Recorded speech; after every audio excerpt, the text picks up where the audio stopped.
ఆలోచిద్దాం, ఆశీర్వదిద్దాం.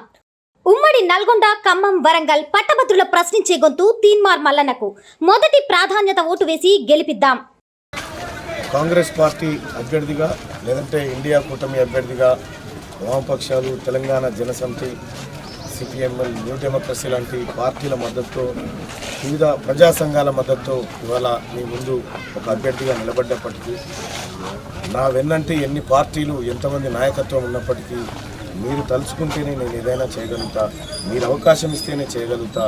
మీరే అల్టిమేట్గా మీరు ఇచ్చేటువంటి ఓటు ద్వారా నేను అటుపోవాలా ఇటుపోవాలనేది తేల్చేటువంటి అంశం. మరి పోవాల్సినటువంటి తీన్మార్ మల్లన్న 2021లో కూడా మీరు మీ అందరు అండగా నిలబడ్డారు. కానీ బోగస్ ఓట్ల ద్వారా, తప్పుడు విధానాలతోటి ఆ రోజు పల్లా రాజేశ్వరరెడ్డి గారు గెలవడం జరిగింది. ఈసారి కూడా మళ్ళీ వాళ్ళకు ఆప్షన్ లేక, ఏం చేయాలో తెలియక, ఎందుకు ఓటే అసలు ఎందుకు వచ్చింది సార్ ఈ ఉప ఎన్నిక? మాకు చేత కాదని మీరు వదిలిపెట్టిపోతేనే కదా ఈ ఉప ఎన్నిక వచ్చింది. మళ్ళీ మాకు చేతనైతుందని మళ్ళీ వస్తూ ఉన్నారు. 3 సార్లు పరీక్షించారు కదా సార్. ఒక్కసారి సోదరుడు తీన్మార్ మల్లన్నకు అవకాశం ఇవ్వండి అన్న. చట్టసభల్లో మీరు చూడనటువంటి కార్యక్రమాలు అయితే ఉంటాయి, ఖచ్చితంగా మీరు కోరుకునేటువంటి కార్యక్రమాలు ఉంటాయి. ఎవరికి గులాంగిరి చేసేది లేదు, ఎవరికి దండం పెట్టేది లేదు, దశకం పెట్టేది లేదు. బరాబర్ ప్రజలే నా ఎజెండా, పట్టభద్రులే నా ఎజెండా, వారి సమస్యలే నా ఎజెండాగా ఉండబోతా ఉన్నాయి.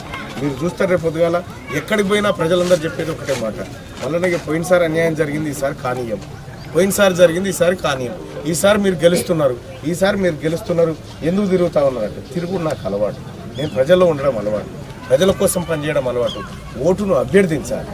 నువ్వు ఎట్టి పరిస్థితుల్లో గెలుస్తున్నావు మళ్ళీ ఓట్లు అడగకుండా, ప్రజలను వేడుకోకుండా ఇది చేయడం సబబు కాదు. నేను ఏం చేస్తున్నావు ప్రజలకు చెప్తా ఉన్నా, ఓటు అభ్యర్థిస్తా ఉన్నా. ఇప్పుడు వచ్చినటువంటి నాయకులు, టీఆర్ఎస్ పార్టీ వాళ్ళు కానీ ఇంకోళ్ళు కానీ ఏం చేస్తారో చెప్పుడు లేదు. ఈ జీవోలు 317 తీసుకొచ్చింది వాళ్ళే, 46 జీవో తీసుకొచ్చింది వాళ్ళే. మొత్తం ప్రభుత్వ ఉద్యోగులకు జీతాలు చిన్నాభిన్నం చేసి ఎప్పుడు పడితే తెలియనటువంటి పరిస్థితి క్రియేట్ చేసింది వాళ్ళే.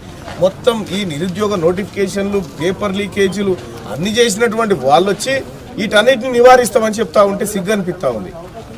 వీటన్నిటిని నివారించాల్సినటువంటి స్థానంలో ఉండి నివారించకుండా వీటి పైగా ప్రజలందరినీ హింసకు గురి చేసినటువంటి బీఆర్ఎస్ పార్టీకి నైతిక హక్కు ఉందా ఈ ఎన్నికల్లో ఓటు అడగడానికని నేను అడుగుతా ఉన్నాను.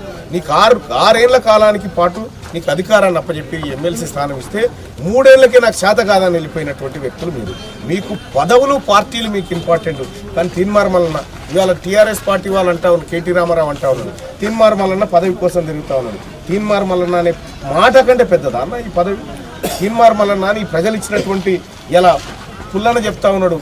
మొత్తం 38 దేశాలలో తీన్మార్ మల్లన్న ఎవరో తెలుసు తెలుగు ప్రజలకి, నేనేం చేస్తానో తెలుసు. కాబట్టి సోదరులారా, ఇది 3 జిల్లాల పరిధిలోని ఒక పదవి కావచ్చు, కానీ అది నాకు బాధ్యత.